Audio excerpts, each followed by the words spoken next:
Hello दोस्तों, स्वागत है आपका अपने चैनल सफ़र स्टोरी में।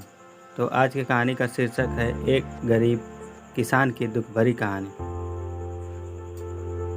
एक बड़ा ही धनवान आदमी एक गांव में रहता था, जैसे कि ज़्यादातर पैसे वालों को होता है। इस धनवान सेठ को भी अपने पैसों का घमंड था। वह जिस गांव में रहता था वहां पर ज़्यादातर लोग किसान थे। इन सभी किसानों के पास जितनी ज़मीन थी उससे कई गुना ज़्यादा ज़मीन इस सेठ के पास थी।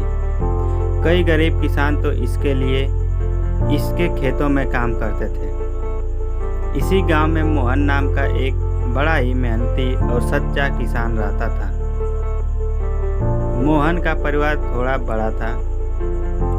उसके परिवार में बूढ़े माँ बाप, पत्नी और 3 बच्चे थे जो अभी काफ़ी छोटे थे। मोहन के पास ज़्यादा ज़मीन नहीं थी, लेकिन जितनी भी थी उसमें वह बड़ी मेहनत करता और अपने परिवार का पेट पालने लायक अनाज उगा लेता था। बाकी के किसान भी यह देखकर हैरान रह जाते थे कि कोई कैसे इतनी सी ज़मीन में इतना ज़्यादा फसल उगा सकता है।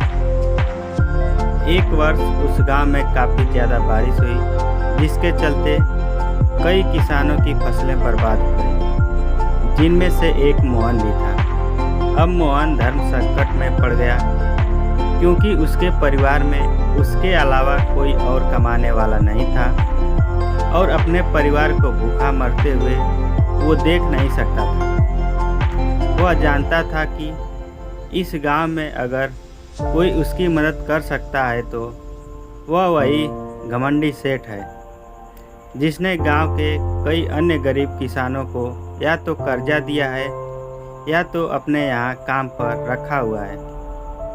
हाथ पर हाथ धरे बैठे रहने के बजाय उसने इस सेठ के पास जाने का फैसला किया और एक दिन उसके पास पहुँच गया। सेठ के पास पहुंचकर मोहन बोला, सेठ जी, आपकी बहुत मेहरबानी होगी अगर आप मुझे थोड़ा सा कर्जा दे दें, जिससे मैं अपने खेतों में फिर से कोई फसल उगा सकूं, या फिर आप मुझे अपने यहाँ नौकरी दे दें ताकि मेरे परिवार को 2 वक्त का खाना मिल सके। घमंडी सेठ को उसकी इन बातों से कोई मतलब नहीं था, लेकिन गांव के सारे लोगों की तरह वह भी जानता था कि मोहन कितना मेहनती है और वह जिस भी खेत में काम करेगा वहाँ वह 2 गुनी फसल उगा सकता है।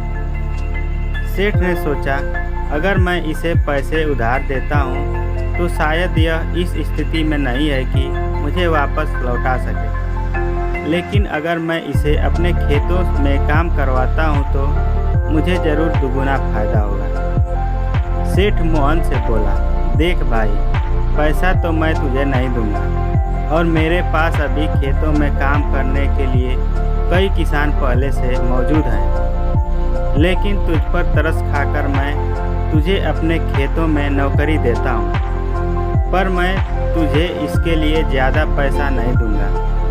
बाकी किसानों को मैं 300 देता हूँ, मैं तुझे 200 ही दे पाऊँगा, मरता क्या न कर। मोहन ने सेठ की शर्त मान ली और उसी दिन से सेठ के खेतों में काम करना शुरू कर दिया। 2 महीनों तक नियमित वो सेठ के खेतों में जाकर कड़ी मेहनत करता और देखते ही देखते 4 महीने का काम उसने अपनी मेहनत से 2 महीने में ही ख़त्म कर दिया। सेठ उसके काम से काफ़ी खुश था, लेकिन वह कभी उसको वह जताता नहीं था। जब सेठ ने देखा कि उसका खेतों का काम अब ख़त्म हो चुका है, अगर वह मोहन को काम से निकाल देता है तो उसके 2 महीने के पैसे बच जाएंगे। तब सेठ ने मोहन को काम से निकालने का फैसला किया। एक बार सेठ को ये विचार भी आया कि इतना मेहनती आदमी शायद उसे दोबारा ना मिले, लेकिन फिर उसने सोचा कि जब अगले साल काम आएगा तब उसे फिर से नौकरी पर रख लेगा। आखिर इस गांव में उसके अलावा है ही कौन जिसके आगे ये लोग अपना हाथ फैलाएंगे। एक दिन सेठ ने मोहन को अपने पास बुलाकर उसको उस दिन का पैसा दिया और साथ में यह भी कहा कि कल से तुम को काम पर आने की ज़रूरत नहीं है। अब मेरे पास तुम्हारे लिए कोई काम नहीं बचा है। जब मेरे पास काम आएगा तो मैं तुम्हें बुला लूँगा। यह सुनकर मोहन का दिल बैठ गया।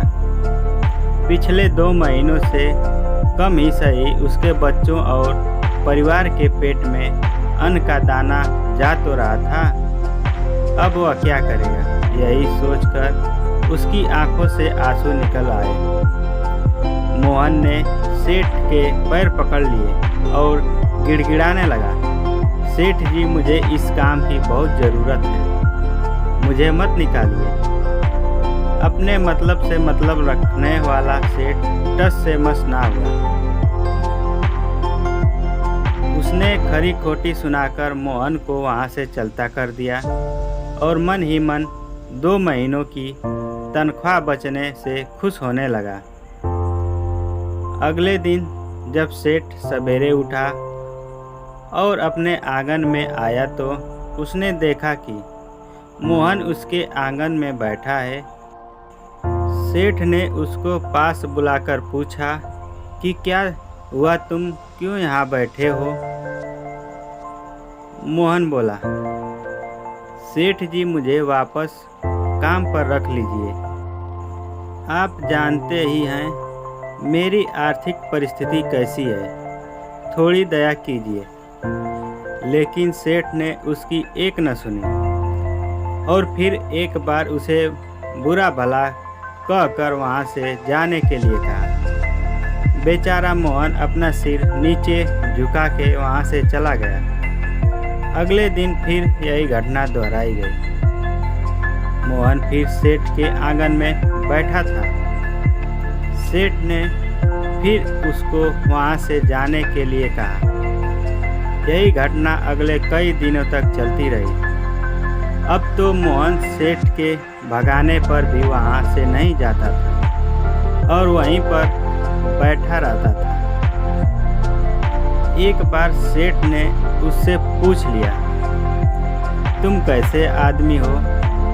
मैं तुम्हारा इतना अपमान करता हूँ लेकिन तुम्हें कोई फर्क नहीं पड़ता। तब मोहन ने सेठ से कहा, बुरा तो बहुत लगता है सेठ जी, लेकिन जब घर जाता हूँ और भूख से बिलखते अपने माँ बाप और बच्चों को देखता हूँ तब यह अपमान मुझे कुछ भी नहीं लगता। इतना सब कुछ होने के बाद भी सेठ का दिल जैसे पत्थर का बना हुआ था।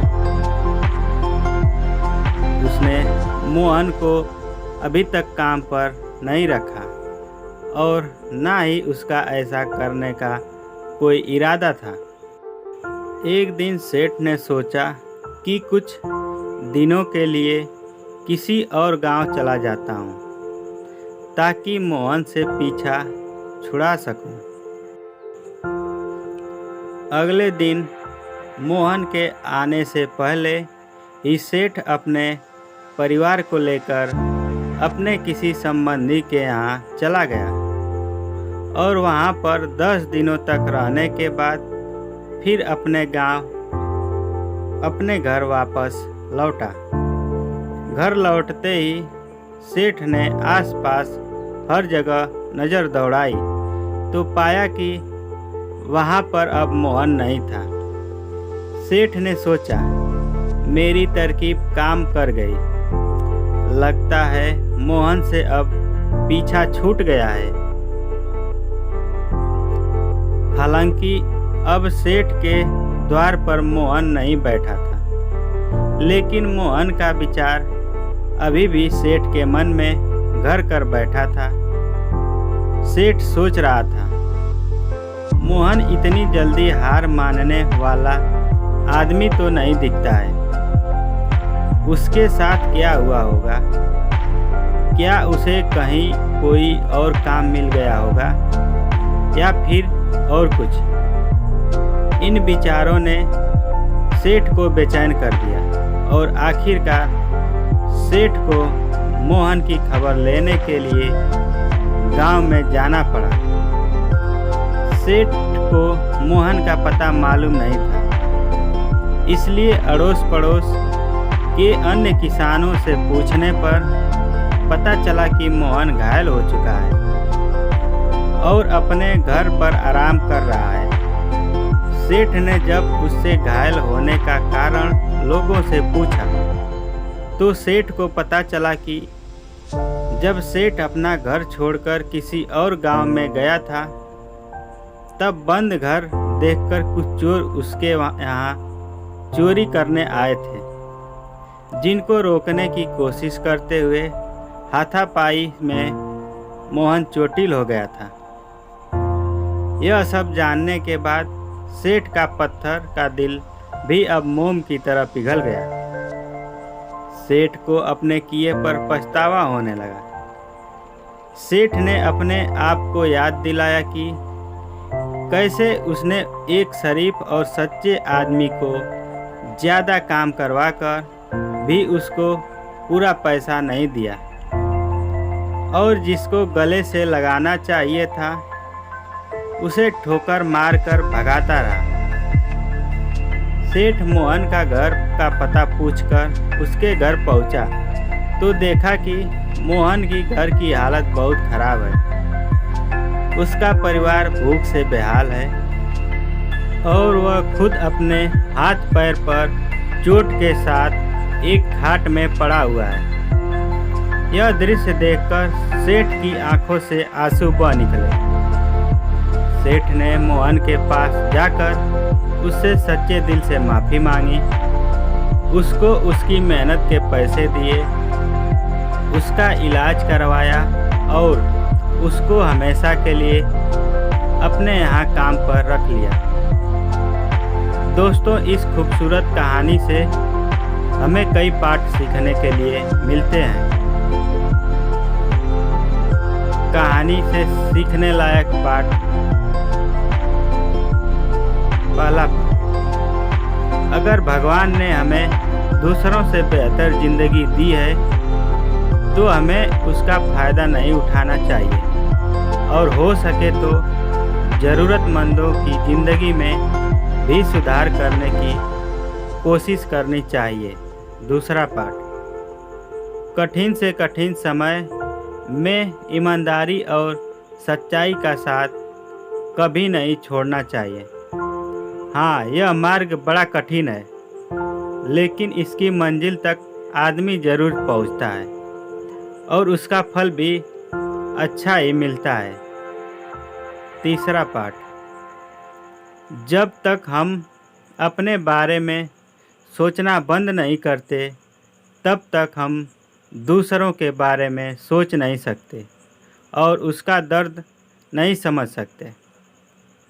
किसी ने खूब कहा है, खुद के लिए जिया तो क्या जिया, दूसरों के लिए जीना ही ज़िंदगी है।